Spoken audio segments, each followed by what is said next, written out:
सीलन वाला ससुराल पार्ट 2। कुलजीत और कविता दोनों के ही मायके जाने की धमकी देने की वजह से चड्ढा और मिश्रा परिवार में भूचाल मच गया, क्योंकि परमित और जानकी दोनों को ही घर के काम करने में बहुत आलस आता था। वो दोनों जानती थी कि अगर उनकी बहुएं अपने मायके चली गई तो घर की सारी जिम्मेदारी उनके सर पर आ जाएगी और ऐसी हालत में उनकी हालत खराब हो जाएगी। इसीलिए परमित परेशान होते हुए जानकी से अकेले में मिलने आई। बहन जी, कुछ करिए ना, साड़ी कुलजीत मायके जाने की धमकी दे रही है। कह तो हमारी बहू भी रही है, सीलन ठीक नहीं करवाई तो अपने मायके चली जाएगी, लेकिन इसमें हम क्या कर सकते हैं? आप भाई साहब को समझाती क्यों नहीं? अरे नहीं बहन जी, ऐसी बात नहीं है। मैं तो कोशिश की थी, पर ये मेरी एक बात नहीं सुनते। अरे बहुएं चली गई तो घर का सारा काम हम सासों को करना पड़ेगा। आप भाई साहब से कहिए ना, सीलन पूरी तरह से ठीक ना करवाए, लेकिन कुछ तो इंतज़ाम करे बाथरूम की सीलिंग का, फिर देखते हैं हम क्या कर सकते हैं। अगले दिन सुबह के वक्त जब कविता बाथरूम में नहाने जाती है तो देखती है कि ऊपर से पानी नहीं टपक रहा था। कविता खुश होते हुए बाथरूम से बाहर आती है। मम्मी जी, कमाल हो गया, लगता है चड्ढा अंकल ने सीलन ठीक करवा दी। आज तो बाथरूम में बिल्कुल भी पानी नहीं गिर रहा, हम तो बहुत खुश हैं। इसका मतलब अब तो मायके नहीं जाओगी ना? तुम्हारा टिकट कैंसिल करवा दे। सही समझे आप। अब मायके जाकर क्या करेंगी? हम तो यहीं रहेंगे। वैसे भी हमको दिल्ली शहर बहुत पसंद है। वहीं अमरिंदर चड्ढा के घर। मम्मी जी, पापा जी, लगता है तुसी सिलन ठीक करवा दी। आज तो बाथरूम बिल्कुल भी गिला नहीं लग रहा सी। अब तो मायके जाने की जिद नहीं करेगी ना बहू? अरे मायके न मारो गुल्ली, मैं तो कितने भी नहीं जाना, मैं तो इतने ही रहना है। कुलजीत के जाने के बाद परमीत हैरान होती हुई अमरिंदर के पास जाती है। आज तो साड़ी बहू बड़ी खुश है, कह रही सी बाथरूम विच सिलन नहीं। तुसी की किता? अरे दिमाग नाम की भी कोई चीज़ होती है। मोटी मोटी पन्नियां नू उत्थे बिछा दिया ते ऊपर तो ढक दिया, पानी उत्थे के उत्थे ठहर गया। तेनू लगता है इससे कोई फर्क पड़ेगा? जिन्ना दिन निकला उन्ना सही, फिर बाद में सोचेंगे।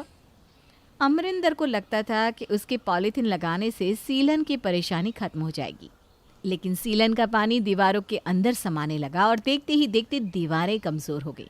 एक दिन जब मिश्रा परिवार घर के ड्राइंग रूम में बैठकर नाश्ता कर रहा था तो अचानक जोर का धमाका हुआ।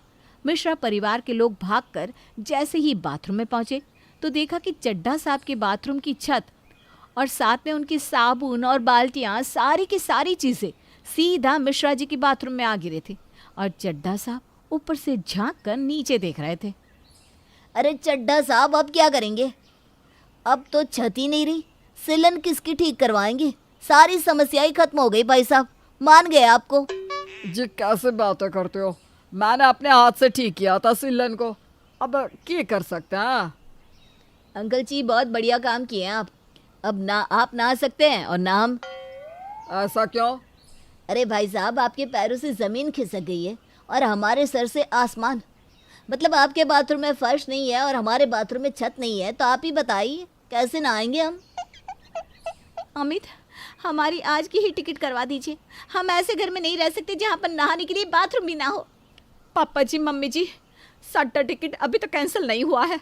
मैनू भी अमृतसर जाना है अपनी माँ के घर, मैं नहीं रह सकती इत्थे। अरे चड्ढा भाई साहब, अब भी सोच विचार में पड़े हुए हैं।